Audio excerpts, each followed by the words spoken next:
Hola a todos. Mirad, hoy vamos a meternos de lleno en una de las prácticas más centrales de la fe cristiana, la Cena del Señor. Pero vamos a hacerlo desde una perspectiva que a lo mejor lo cambia todo. La idea es muy sencilla. ¿Y si redescubrimos la cena no como la solemos hacer hoy, sino como la vivía la Iglesia de los primeros tiempos? Vale, vamos directos al grano con una pregunta que creo que lo pone todo un poco patas arriba.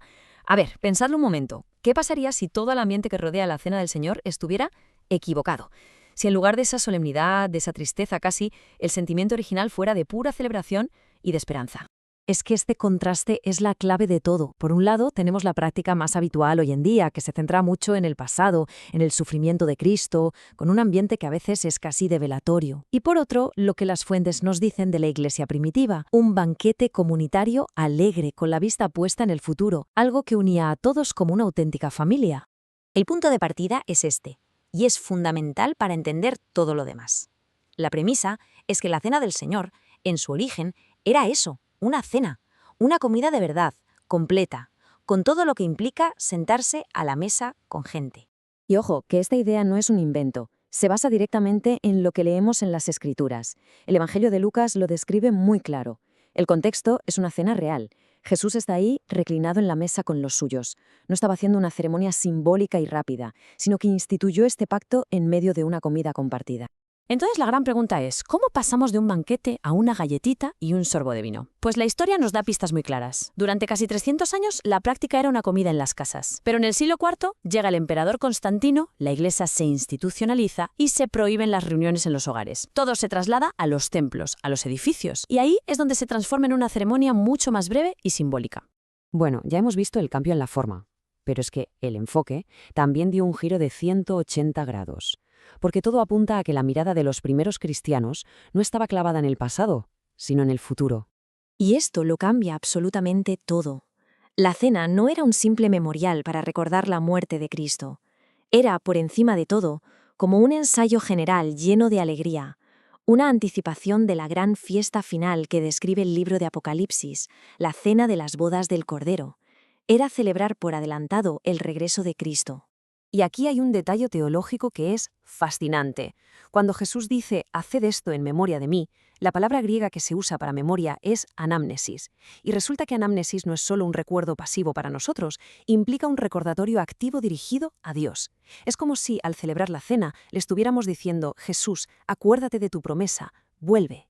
A ver, esto de recordarle cosas a Dios puede sonar un poco raro, pero es que la Biblia está llena de ejemplos. El arco iris, ¿para quién es la señal? La Escritura dice que es para que Dios se acuerde de su pacto con Noé. El clamor de Israel en Egipto hizo que Dios se acordara de su promesa. Pues la Cena del Señor, en este marco, funciona igual. Es nuestra forma de decirle al Rey, nos acordamos de tu promesa, acuérdate tú también. Vamos ahora con otro concepto que es potentísimo. Cómo los elementos físicos de la cena, el pan, el vino, tienen el poder de crear una realidad espiritual tangible. Este versículo de Primera de Corintios es la piedra angular de todo esto. El apóstol Pablo establece una conexión directa, causa-efecto, entre el hecho de compartir un único pan y la realidad de que somos un solo cuerpo en Cristo. Es así de claro.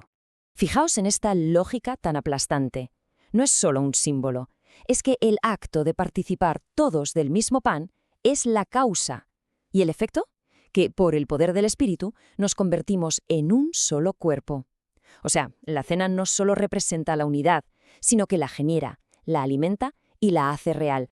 Y claro, si el centro de todo esto es la unidad, llegamos a una de las advertencias más temidas y mal interpretadas de la Biblia, eso de comer y beber indignamente. La interpretación más común que hemos oído es que comer indignamente tiene que ver con tener pecados personales sin confesar, ¿verdad? Un tema de pureza individual. Pero si analizamos el contexto de lo que estaba pasando en la iglesia de Corinto, el problema era otro. No era un tema de pureza individual, sino de unidad de la comunidad. El problema eran los conflictos y las divisiones no resueltas. Es que para ser concretos, en Corinto los ricos llegaban antes. Se traían sus buenas comidas, comían y hasta se emborrachaban. Y cuando llegaban los pobres y los esclavos más tarde, no les quedaban nada. Esa división, esa falta de amor y de esperarse unos a otros, eso era el acto indigno, porque es una contradicción total al propósito de la cena, que es precisamente crear y mostrar que somos uno. Para cualquiera que esté liderando una iglesia, entender todo esto tiene un potencial transformador. Es que, al redescubrir la cena como un banquete comunitario de verdad, se desbloquean unos beneficios prácticos que son enormes. Mirad los beneficios. Una cena semanal fomenta una unidad real y obliga a la gente a resolver sus conflictos. Es que no puedes estar enfadado con alguien si sabes que el domingo te vas a sentar a la mesa con esa persona. Además, se convierte en el espacio ideal para animarse, para cuidarse, y como herramienta de evangelización es increíblemente poderosa. Es mucho más natural invitar a alguien a una comida familiar que a un servicio religioso. Y terminamos con esta pregunta, para que le demos una vuelta. La iglesia primitiva se reunía para partir el pan. La comida era el evento central. Y dentro de ese contexto, pues, ocurría la enseñanza, la adoración, la comunión, todo. La pregunta es, ¿qué cambiaría en nuestras comunidades si la mesa, que es el lugar de la familia y de la unidad, recuperara su lugar central? Ahí lo dejo.